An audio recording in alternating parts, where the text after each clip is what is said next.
Matt, where you are at BlackRock, I wonder if there's differences between the institutional investors and the retail set of investors with respect to what risks they see. I don't know of any other asset class that like went entirely from retail to wealth and then institutions in that direction, where things always go in the other direction historically. So one, I think that's just like an interesting point to flag. I think though the investment case is actually surprisingly similar. We can certainly debate the correlations because like correlations, like Bitcoin doesn't look like gold from a trading perspective, but like the fundamental qualities like actually really do.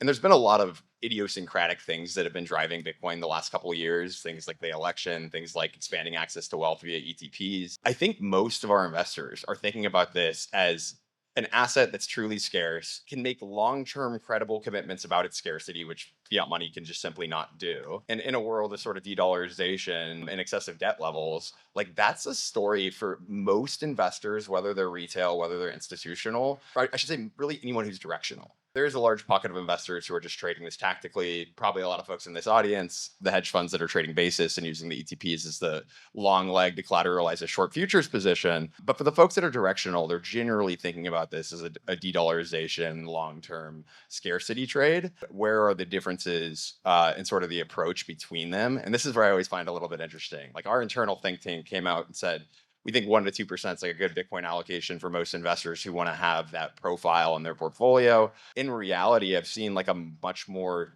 what I would say is like a bimodal distribution of sizes. And I'm speaking very clearly about folks who have invested.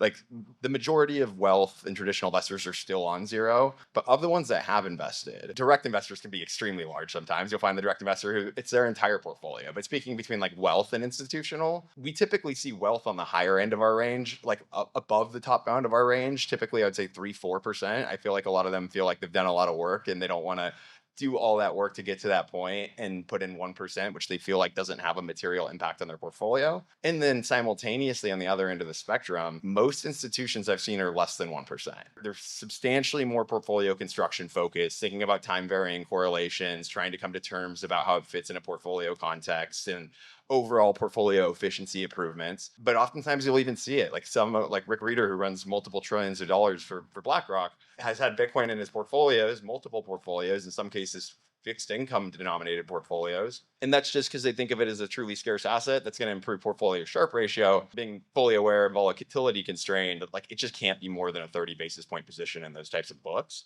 Notably, they've actually just extended to ETH too in those portfolios. I think that was public yesterday, but also again, just very small basis point positions, thinking about Sharpe optimizations, thinking about portfolio improvement with very vol constrained mandates.